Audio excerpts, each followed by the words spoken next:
បាទសួស្តីបងប្អូនទាំងអស់គ្នាស្វាគមន៍សម្រាប់ការចូលមកកាន់ channel របស់ខ្ញុំសាជាថ្មីបាទហើយសម្រាប់វីដេអូមួយនេះខ្ញុំនឹងធ្វើការបង្ហាញទៅកាន់បងប្អូនទាំងអស់គ្នាពីរបៀបនៃការដកលុយបើចេញពី app របស់បរទេសមួយដែល app នេះគឺមានឈ្មោះថា GoGoal បើសិនជាបងប្អូនដែលធ្លាប់តាមដានទស្សនាវីដេអូរបស់ខ្ញុំពីមុនមកខ្ញុំជឿថាបងប្អូនទាំងអស់គ្នាប្រហែលជាបានឃើញហើយបាទពីការដកលុយរបស់ខ្ញុំនៅថ្ងៃមុនគឺខ្ញុំបានធ្វើការដកបាទចំនួន$10អញ្ចឹងនៅពេលនេះគឺខ្ញុំទទួលបានទឹកប្រាក់បាទចំនួន$30ទៀតដូចនេះហើយខ្ញុំនឹងធ្វើការបង្ហាញពីរបៀបនៃការដកលុយម្ដងទៀតទៅកាន់បងប្អូនថ្មីដែលគាត់មិនទាន់បានទស្សនាវីដេអូរបស់ខ្ញុំហ្នឹងហើយប៉ុន្តែនៅក្នុងវីដេអូនេះក៏ខ្ញុំធ្វើការបង្ហាញពីរបៀបនៃការចុះឈ្មោះដែរបាទគឺសម្រាប់បងប្អូនដែលគាត់មិនទាន់ចេះធ្វើការចុះឈ្មោះណាហើយគាត់ចង់ធ្វើការរកលុយបាទជាមួយ app ដែលយើងអាចធ្វើការដកលុយបានពិតប្រាកដបាទឥឡូវខ្ញុំនឹងធ្វើការបង្ហាញថាតើចំនួនទឹកប្រាក់ដែលខ្ញុំបានដកហ្នឹងគឺបានប្រមាណហើយឥឡូវបងប្អូនអរគ្នាអាចរងចាំតិចបាទនេះបងប្អូនអរគ្នាចំនួនលុយដែលខ្ញុំបានធ្វើការដកណាកាលពីមុនគឺខ្ញុំដកចំនួន$10ហើយពេលនេះគឺខ្ញុំដកបាន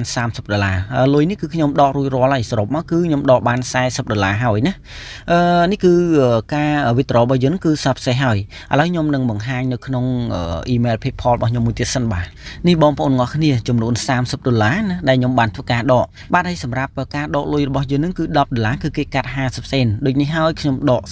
$30គឺគេកាត់អស់$1កន្លះតែម្ដងបាទឥឡូវសម្រាប់វីដេអូមួយនេះខ្ញុំនឹងធ្វើការបង្ហាញពីរបៀបនៃការចុះឈ្មោះសិនបន្ទាប់មកខ្ញុំនឹងធ្វើការបង្ហាញពីរបៀបនៃការដកលុយតែម្ដងតែមុននឹងធ្វើការបង្ហាញសូមបងប្អូនដែលថ្មីបាទដែលមិនទាន់បាន Subscribe ទៅលើ Channel របស់ខ្ញុំសូមបងប្អូនអរគ្នាជួយចុចនៅប៊ូតុង Subscribe ម្នាក់មួយផង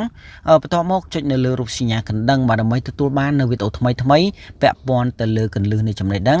ឬក៏ពាក់ព័ន្ធទៅលើការរកលុយបាទតាមប្រព័ន្ធអនឡាញបាទដែលមានដូចជា website ឬក៏តាម app ផ្សេងជាច្រើនទៀតដែលយើងអាចធ្វើការដកលុយបានបាទជាពិសេសដូច app មួយនេះជាដើមតោះឥឡូវកុំឲ្យខាតពេលយូរសម្រាប់បងប្អូនដែលចង់ធ្វើការចុះឈ្មោះអាចតាមដានជាមួយខ្ញុំបន្តទៀតបាទនេះបងប្អូនទាំងអស់គ្នាសម្រាប់បងប្អូនដែលចង់ធ្វើការចុះឈ្មោះណាបងប្អូនទាំងអស់គ្នាក៏លេខមកមើលត្រង់ចំណុចនេះខាងក្រោមវីដេអូរបស់ខ្ញុំគឺយើងចុចកន្លែងសញ្ញាព្រួញបាញ់ចុះក្រោមបន្ទាប់មកបងប្អូនទាំងអស់គ្នានឹងឃើញ link មួយនៅខាងក្រោមវីដេអូមួយនេះឥឡូវបងប្អូនទាំងអស់គ្នាគ្រាន់តែចុចនៅលើ link ហ្នឹងមកបាទនៅពេលដែលបងប្អូនទាំងអស់គ្នាចុចនៅលើ link របស់ខ្ញុំហើយបើសិនជានៅក្នុងទូរស័ព្ទដៃរបស់បងប្អូនទាំងអស់គ្នាណាបាទមាន browser ច្រើនគឺវានឹងឃើញទម្រង់បែបនេះប៉ុន្តែបើសិនជាយើងមាន browser តែមួយគឺវានឹង load ចូលទៅកាន់ទម្រង់ផ្សេងឥឡូវខ្ញុំសូមបង្ហាញថាបើសិនជាករណីដែលបងប្អូនទាំងអស់គ្នាមាន browser ច្រើនគឺវានឹងឃើញទម្រង់នេះអញ្ចឹងយើងគ្រាន់តែចុចទៅលើ browser ណាមួយដែលយើងចង់ចូលតែប៉ុណ្ណោះឥឡូវខ្ញុំចុចទៅលើ browser ច្រំតែម្ដងបាទនៅពេលដែលបងប្អូនទាំងអស់គ្នាធ្វើការចុចទៅលើ browser ណាមួយហើយណាគឺបងប្អូនទាំងអស់គ្នានឹងចូលមកកាន់ទម្រង់បែបនេះមួយទៀតបងប្អូនទាំងអស់គ្នាសម្រាប់ app មួយនេះគឺយើងអាចធ្វើការលេងបានទាំងពីរ model នៃទូរស័ព្ទតែម្ដងគឺមានន័យថាយើងអាចធ្វើការ download តាមរយៈទូរស័ព្ទដៃ iOS បាទគឺ iPhone ហ្នឹងបាទគឺយើងចុចខាងនេះហើយសម្រាប់បងប្អូនដែលប្រើប្រាស់ទៅលើទូរស័ព្ទដៃ Android បាទដែលមានដូចជា Samsung, Oppo, Huawei ឬក៏ Vivo ជាដើមគឺយើងត្រូវចូលមកកន្លែងនេះបាទគឺ Google Play ណាសម្រាប់ខ្ញុំប្រើប្រាស់នៅទូរស័ព្ទដៃ Android អញ្ចឹងខ្ញុំចុចទៅលើបាទ Google Play តែម្ដងអញ្ចឹងសម្រាប់បងប្អូនទាំងអស់គ្នារើសទៅតាម model ទូរស័ព្ទដៃរបស់បងប្អូនទាំងអស់គ្នាមកណាបាទបន្ទាប់មកបងប្អូនទាំងអស់គ្នានឹងចូលមកកាន់ទម្រង់នៃ app នេះតែម្ដងដោយសារតែខ្ញុំបានធ្វើការដំឡើងរួចរាល់ហើយសម្រាប់បងប្អូនដែលមិនទាន់បានធ្វើការដំឡើងទេបងប្អូនទាំងអស់គ្នាគ្រាន់តែធ្វើការ download មកណានៅពេលដែលបងប្អូនទាំងអស់គ្នាធ្វើការ download ពេញហើយបងប្អូនទាំងអស់គ្នានឹងឃើញទម្រង់បែបនេះបាទគឺឃើញពាក្យថា open ឬក៏បើកហើយអញ្ចឹងយើងគ្រាន់តែចុចនៅលើពាក្យថា open ហ្នឹងមកបាទនៅពេលដែលបងប្អូនទាំងអស់គ្នាចុចនៅលើពាក្យថា open បងប្អូនទាំងអស់គ្នានឹងឃើញទម្រង់បែបនេះនៅក្នុងនេះគឺគេបានបញ្ជាក់ដែរថាការលេងជាមួយនឹង game មួយនេះណាគឺបងប្អូនទាំងអស់គ្នាត្រូវតែមានអាយុចាប់ពី18ឆ្នាំឡើងណាមានន័យថាបើសិនជាក្រោមអាយុ18គឺយើងមិនអាចធ្វើការលេងបានទេខ្ញុំគិតថាវាមិនជាបញ្ហាទេដោយសារតែនៅពេលដែលយើងបង្កើត Gmail គឺយើងត្រូវធ្វើការដាក់អាយុហ្នឹងគឺលើស18ហើយបើសិនជាយើងដាក់ក្រោមអាយុ18គឺ Gmail គឺយើងមិនអាចបង្កើតបានទេតោះឥឡូវបងប្អូនទាំងអស់គ្នាយើងគ្រាន់តែចុចនៅលើពាក្យថា confirm តែម្ដងណាយើងចុចលើពាក្យ confirm បាទនៅពេលដែលយើងចុចលើពាក្យថា confirm ហើយបងប្អូនទាំងអស់គ្នានឹងចូលមកកាន់ទម្រង់ថ្មីមួយនេះអញ្ចឹងយើងគ្រាន់តែចុចផ្នែកខាងលើនេះមកណាបន្តមកទៀតយើងនឹងឃើញទម្រង់បែបនេះមួយទៀតយើងគ្រាន់តែចុចនៅខាងលើបាទខាងលើនេះមកបាទ hello ហ្នឹង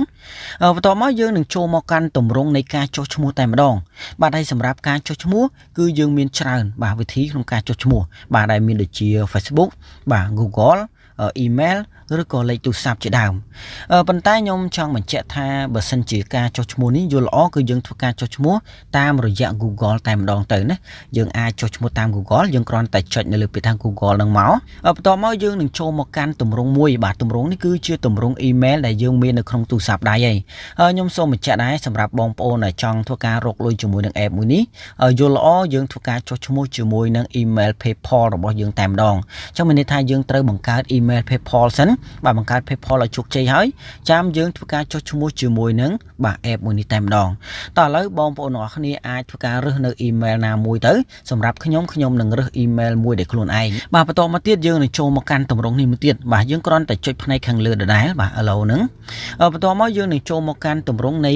ការ create បាទ username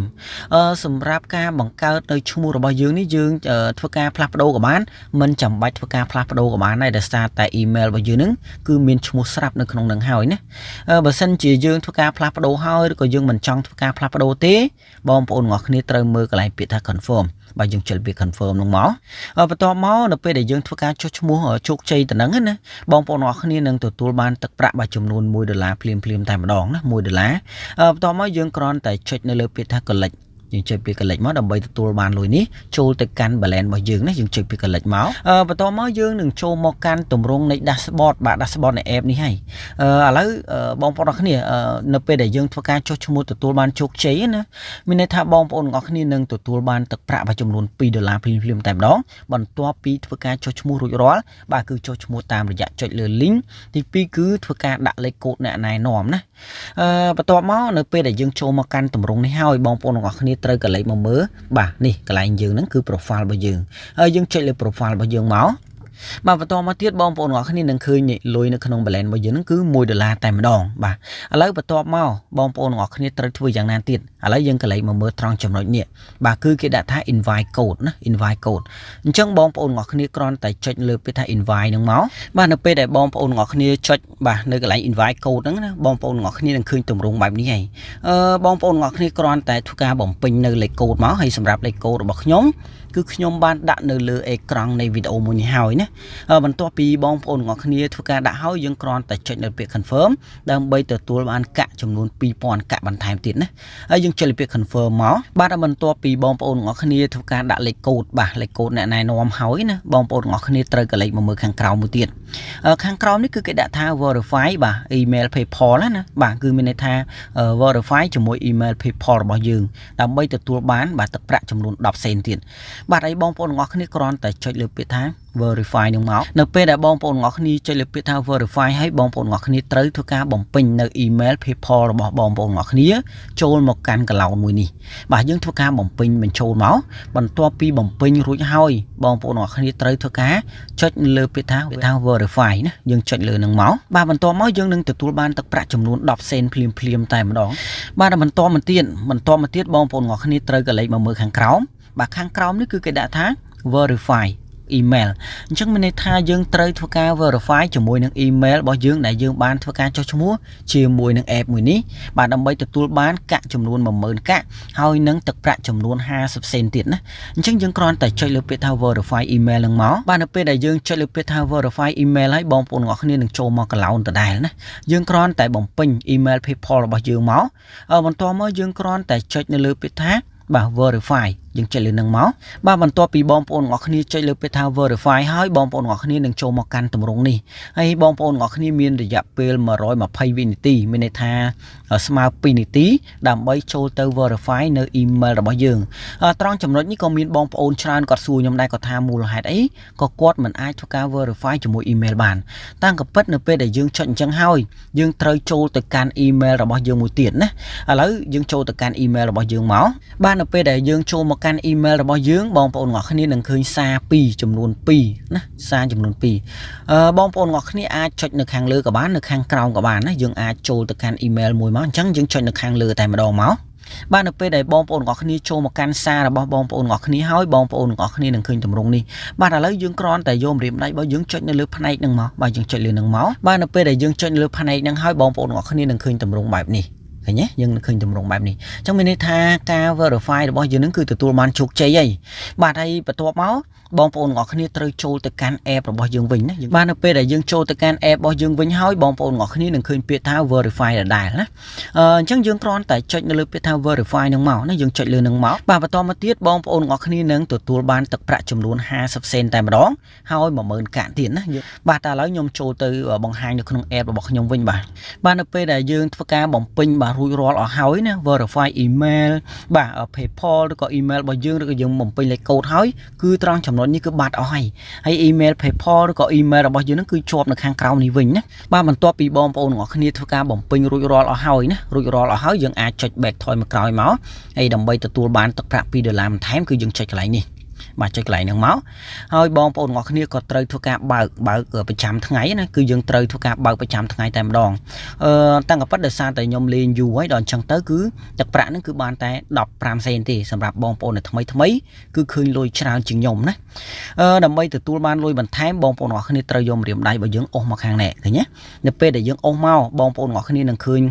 លុយនៅកន្លែងហ្នឹងគឺគេឲ្យយើងចុចកលិចដើម្បីទទួលបានលុយហ្នឹងគ្រប់$2តែម្ដងណាយើងចុចកលិចដែលពណ៌ខៀវបាទដែលមានពណ៌យើងត្រួយឆេកហ្នឹងគឺយើងចុចកលិចអស់មកគឺយើងនឹងទទួលបានលុយចំនួនគ្រប់$2តែម្ដងហើយណាគឺយើងកលិចអស់មកបាទហើយសម្រាប់ការលេងហ្គេមមួយនេះណាបងប្អូនអរគ្នាគឺយើងត្រូវសន្សំអានេះសន្សំកាក់ហ្នឹងដើម្បីលេងហ្គេមទាំងអស់នេះខ្ញុំសូមមិនបង្ហាញច្រើនទេបាទហើយបងប្អូនទាំងអស់គ្នាអាចចូលមើលវីដេអូរបស់ខ្ញុំនៅខាងក្រោមវីដេអូមួយនេះណាបើសិនអត់ទាន់យល់អាចចូលទៅមើលទៅដើម្បីលេងបន្ថែមដោយសារតែវីដេអូមួយនេះគឺដូចជាច្រើននាទីហើយគ្រាន់តែយើងយកបន្ទុកនេះយកបន្ទុកហ្នឹងណាយើងចូលមកលេងមកហើយយើងទទួលបានប្រមាណយើងចុចលើហ្នឹងមកគឺយើងឃើញឃើញ10សេន20សេនឬក៏មាន30សេនឯណោះហើយយើងអាចធ្វើការរុញអាហ្នឹងមកនេះទៀតមកយើងដឹងហើយនេះ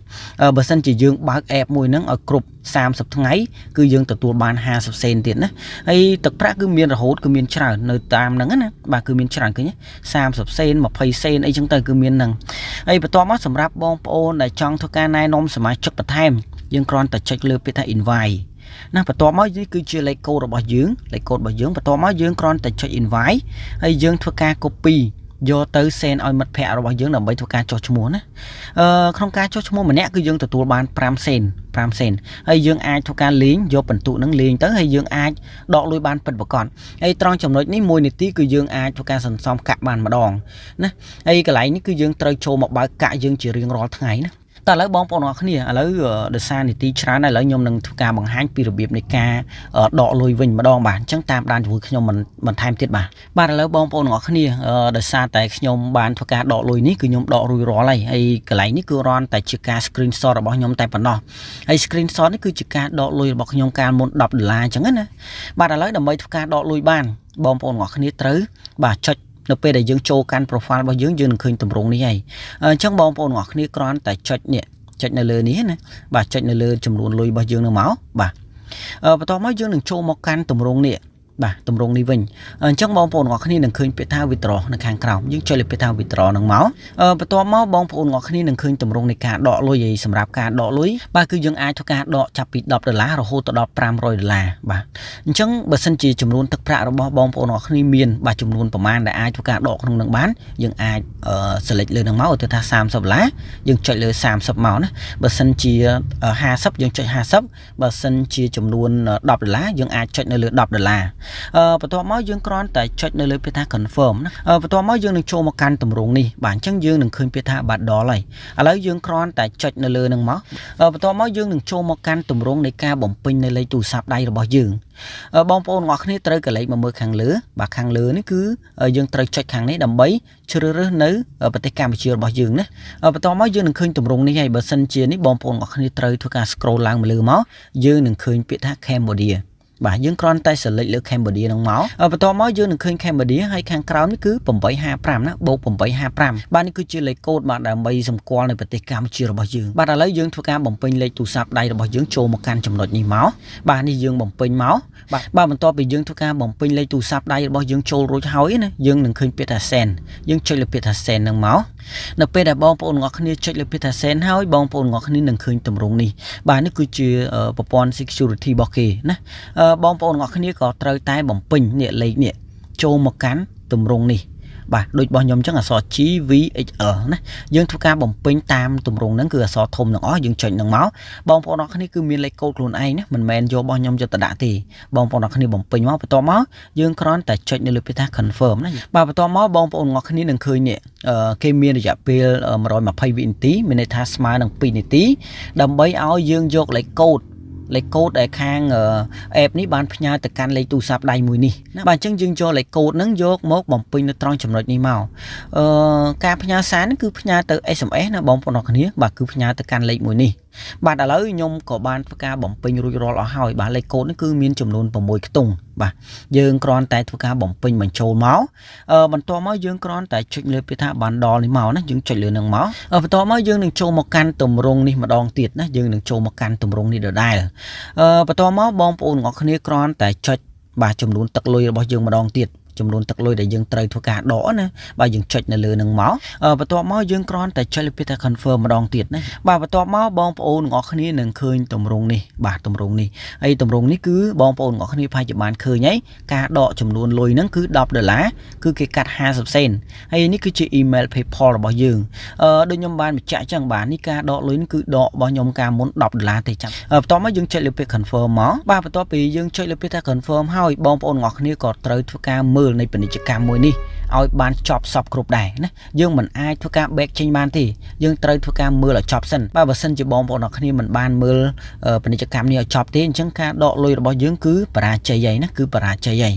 តោះឥឡូវបន្ទាប់មកនៅពេលដែលយើងមើលចប់ហើយបងប្អូនអរគ្នានឹងឃើញទម្រង់នេះគឺខ្វែងខាងលើអញ្ចឹងយើងគ្រាន់តែចុចខ្វែងនឹងចោលមកបាទនៅពេលដែលយើងចុចខ្វែងចោលហើយបងប្អូនអរគ្នានឹងឃើញពាក្យថា success ណា success ហើយលេខកូដរបស់យើងគឺនៅខាងក្រោមនេះបាទឃើញទេបាទបន្ទាប់មកយើងគ្រាន់តែចុចលើពាក្យថា confirm បន្ទាប់មកនេះបើសិនជាករណីដែលបងប្អូនរបស់គ្នាមិនបានមើលពាណិជ្ជកម្មចប់ណាបងប្អូនរបស់គ្នានឹងឃើញពាក្យថា withdraw fail តែម្ដងមានន័យថាការដកលុយរបស់យើងគឺបរាជ័យហើយបាទឥឡូវបងប្អូនរបស់គ្នាបន្ទាប់ពីយើងធ្វើការដកហើយយើងនឹងឃើញនេះឃើញទេបាទចំនួន$10ដែលយើងបានធ្វើការដកអញ្ចឹងការដកលុយនេះគឺមានរយៈពេលប្រហែលជាខ្ទង់សម្រាប់ការដករបស់ខ្ញុំគឺ3ថ្ងៃណាហើយតែវាអាចធ្វើការដកហ្នឹងរហូតដល់7ថ្ងៃឯណោះបាទអាចរហូតដល់7ថ្ងៃហើយយើងធ្វើការរងចាំទៅលុយនេះគឺនឹងធ្លាក់ចូលទៅកាន់ wallet PayPal របស់បងប្អូនទាំងអស់គ្នាហើយបាទឥឡូវបងប្អូនទាំងអស់គ្នាខ្ញុំបង្ហាញតិចចុះបាទដើម្បីឲ្យយល់ពួកអានេះឲ្យយូរតិចចុះបាទឥឡូវសម្រាប់ការលេងហ្គេមបងប្អូនទាំងអស់គ្នានឹងឃើញនេះឃើញសិតតែហ្គេមដែលយើងត្រូវធ្វើការលេងហើយបងប្អូនទាំងអស់គ្នាអាចធ្វើការលេងបាទឥឡូវទៅថាខ្ញុំលេងហ្គេមនេះចុះបាទហ្គេមនេះគឺជាហ្គេមចាក់បាល់ទេគឺយើងយកលុយបន្ទុករបស់យើងនឹងយកមកចាក់ណានិយាយឃើញទេឥឡូវទៅថាយើងចាក់ទៅលើមួយណាឥឡូវខ្ញុំចេះតែចាក់ចោះបាទដោយសារតែខ្ញុំក៏មិនសូវជំនាញខាងចាក់ដែរបាទឃើញទេយើងចុចមកនៅពេលដែលយើងចុចខាងនេះខ្ញុំចុចខាងនេះហ្នឹងគឺខ្ញុំចាក់អស់6000កាក់អានេះ6000កាក់អានេះ6000កាក់អានេះក៏6000កាក់ដែរអញ្ចឹងនៅពេលដែលនីតិនេះផុតណាគឺយើងនឹងរងចាំលទ្ធផលដែលយើងទទួលបានពីការចាក់នៃហ្គេមមួយនេះហើយណានេះឃើញគឺហ្គេមនេះគឺ start ហើយឥឡូវយើងធ្វើការរងចាំមកបាទហើយគឺយើងយកលុយនេះគឺយើងយកបន្ទុកបាទបន្ទុករបស់យើងនឹងអត់អាចដូរទៅជាលុយបានប៉ុន្តែយើងយកបន្ទុកនេះលេងហ្គេមដើម្បីទទួលបានលុយរបស់យើងត្រឡប់មកវិញណានៅពេលដែលយើងលេង complete អស់ទៅគឺយើងនឹងទទួលបានហើយបាទឥឡូវបងប្អូនអរគ្នាអាចរងចាំតិចបាទនេះបងប្អូនអរគ្នាឃើញទេបាទឥឡូវគឺខ្ញុំឈ្នះបាទគឺខ្ញុំឈ្នះទាំងអស់ណាចប់ហើយឥឡូវខ្ញុំមិនបង្ហាញទេត្រង់ចំណុចនេះឥឡូវគឺខ្ញុំទទួលបានកាក់ច្រើនហើយបាទឥឡូវយើងចូលមកកាន់នេះមកហើយបងប្អូនទាំងអស់គ្នាប្រហែលជាបានឃើញទេខ្ញុំលេងមិញហ្នឹងគឺឥឡូវយើងកលិចយើងបាន1000កាក់ទៀតយើងចុចកលិចមកឃើញទេយើងទទួលបាន1000កាក់យើងចុច confirm ហើយបន្ទាប់មកយើងបន្តក្នុងការមើលគឺជួនកាលយើងលេងហើយវា complete តាណាមួយគឺយើងទទួលបានចឹងទៅ30សេន20សេន10សេនអីចឹងណាបាទឥឡូវបងប្អូនទាំងអស់គ្នាសម្រាប់វីដេអូមួយនេះខ្ញុំសូមបញ្ចប់ត្រឹមប៉ុណ្ណេះតែម្ដងបាទបើសិនជាបងប្អូនទាំងអស់គ្នានៅមានចម្ងល់ត្រង់ចំណុចណាអាចធ្វើការ comment នៅខាងក្រោមវីដេអូមួយនេះឬក៏អាចធ្វើការឆាតមកកាន់ខ្ញុំផ្ទាល់ក៏បានដែរណាខ្ញុំនឹងធ្វើការបកស្រាយទៅកាន់បងប្អូនទាំងអស់គ្នាបាទសម្រាប់វីដេអូមួយនេះខ្ញុំសូមបញ្ចប់ត្រឹមតែប៉ុណ្ណេះតែម្ដងបាទ